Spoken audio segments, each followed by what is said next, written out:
Hello, Radhe Radhe. स्वागत है आपका विचार वेदिका चैनल पे। आज की वीडियो बहुत ज़्यादा इम्पोर्टेंट है आपके लिए, क्योंकि आज हम पढ़ने जा रहे हैं माखनलाल चतुर्वेदी को। पढ़ेंगे इनका जीवन परिचय और इनकी रचनाओं को और कौन कौन से पुरस्कार इनको मिल चुके हैं। तो चलिए क्लास को स्टार्ट करते हैं। सभी लोग शेयर कर दीजिए, लाइक कर दीजिए और नए हैं तो चैनल को सब्सक्राइब कर लीजिए। स्वागत है आपका। चलिए शुरू करते हैं क्लास। तो माखनलाल चतुर्वेदी, अगर इनके परिचय की बात करें तो इनका परिचय है माखनलाल चतुर्वेदी का। हिंदी साहित्य के प्रसिद्ध क्या हैं, कवि हैं, लेखक हैं, पत्रकार हैं और एक स्वतंत्रता सेनानी के रूप में भी ये जाने जाते हैं। इसीलिए इनको एक भारतीय आत्मा भी कहा जाता है। इन्होंने अपनी ओजस्वी लेखनी के माध्यम से समाज में राष्ट्रीय चेतना और देशभक्ति की तीव्र भावना जगाई थी। जीवन परिचय की बात करें तो इनका पूरा नाम पंडित माखनलाल चतुर्वेदी है। जन्म तिथि की बात करें तो 4 अप्रैल 1889 को इनका जन्म हुआ था। बम्बई गांव होशंगाबाद में।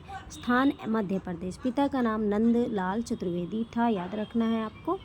मृत्यु की बात करें तो 30 जनवरी 1968 को इनकी मृत्यु हो गई थी। साहित्य काल की बात करें तो इनकी साहित्य आधुनिक काल के अंतर्गत रखे गए हैं।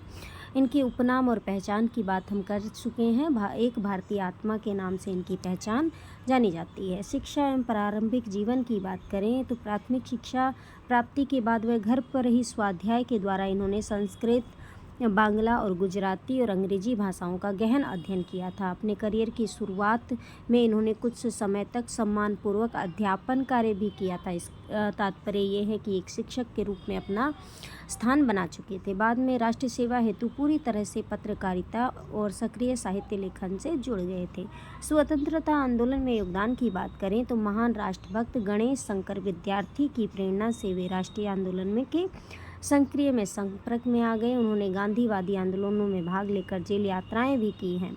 स्वतंत्रता संग्राम के दौरान उन्होंने अपनी लेखनी को हथियार बनाया। देशभक्ति और जन जागरण की भावना जगाने हेतु कई बार जेल यात्रा करनी पड़ी। इनकी हर एक रचना में राष्ट्र के प्रति स्वतंत्र अर्पण कर देने वाली क्रांति की गूंज सुनाई देती है। साहित्य परिचय की बात करें तो मुख्य रूप से खड़ी बोली का प्रयोग करते हैं।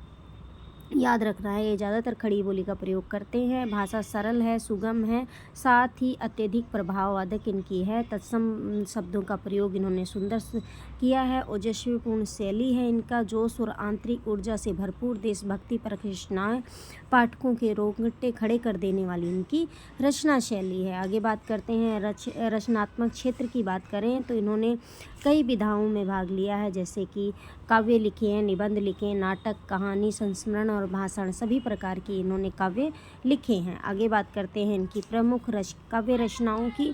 तो ये रचनाएं परीक्षा में बार बार पूछी जाती हैं, तो इनको आपको याद कर लेना। हिमकरेटनी। हिमकरेटनी इसलिए भी इम्पोर्टेंट है क्योंकि इसको देव पुरस्कार मिला था। और हिमतरंगिणी आपके लिए वेरी इंपॉर्टेंट है। ये भी टीजीटी की परीक्षा में पूछा गया प्रश्न है। साहित्य अकादमी पुरस्कार 1955 इसको प्राप्त हुआ था। पहला साहित्य अकादमी पुरस्कार है, इसलिए आपके लिए इम्पोर्टेंट है। युग, चरण, मरण, ज्वार, वेणु लो गूंजे धरा, नागार्जुन युद्ध, ये याद रखना है। नागार्जुन युद्ध भी इन्हीं की रचना है। वनवासी, समर्पण, माता, साहित्य देवता और बिजुरी काजर आँच रही, ये इनकी प्रमुख रचनाएं हैं। आगे बात करते हैं निबंध की बात करें इनकी, तो निबंध इनके प्रमुख हैं। अमीर गरीब इरादे इनके प्रमुख निबंध है। साहित्य देवता भी इन्हीं का निबंध है, याद रखना है, वेरी इंपॉर्टेंट है। अमीर गरीब इरादे, साहित्य देवता, रंगों की होली, चिंतन की लाचारी, आत्मदीक्षा इनके महत्वपूर्ण निबंध हैं। आगे बात करें पत्रकारिता एवं संपादन कार्य में तो प्रभा मासिक पत्रिका है, इसका संपादन इन्होंने किया था। प्रभा का संपादन इन्होंने 1913 ईस्वी में किया था। करमवीर अत्यंत प्रसिद्ध राष्ट्रवादी साप्ताहिक पत्र था। इसका कई वर्षों तक इन्होंने ओजस्वीपूर्ण संपादन कार्य किया था। अगर पुरस्कार की बात करें तो इनको प्रमुख पुरस्कार दिए गए थे। देव पुरस्कार इनको मिला था हिमकरेटनी के लिए। डी लिट की उपाधि इनको मिली थी सागर विश्वविद्यालय द्वारा। मानंद उपाधि के द्वारा साहित्य अकादमी पुरस्कार हिमतरंगिणी को मिला था, ये प्रथम साहित्य अकादमी पुरस्कार है। पद्म भूषण भी इनको मिला था 1963 में। भारत सरकार का ये विशिष्ट सेवा पुरस्कार माना जाता है। अब देखिए इनको, या अगर इनकी रचनाएं याद करने में आपको दिक्कत होती है तो इनकी रचनाओं को स्ट्रिक के माध्यम से भी याद किया जाता है। हिंदी को राष्ट्रभाषा न बनाए जाने के विरोध में माखनलाल चतुर्वेदी ने वर्ष 1967 में अपना पद्म भूषण पुरस्कार सरकार को वापस कर दिया था। ये एक महत्वपूर्ण फैक्ट है, इसको भी आपको याद रखना है। आगे बढ़ते हैं एग्जाम में पूछे जाने वाले प्रश्न। माखनलाल चतुर्वेदी जी का जन्म कब और कहाँ हुआ था? तो 4 अप्रैल को इनका जन्म हुआ था। कहाँ पे? होशंगाबाद में इनका जन्म हुआ था।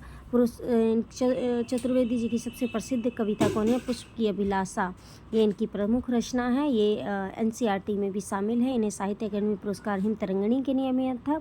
इनका उपनाम एक भारतीय आत्मा है। याद रखना है, जन्म कहाँ हुआ था? बम्बई में हुआ था। रचना हिम तरंगिणी, हिम तरंगिणी, हिम कृटिनी। उसके बाद नाम इनका है माखनलाल चतुर्वेदी। समर्पण और युग चरण, ये सारी इनकी रचनाएं हैं जो परीक्षा में पूछी जाती हैं। क्लास कैसी लगी आप लोग कमेंट करके मुझे ज़रूर बताएं। धन्यवाद सभी का।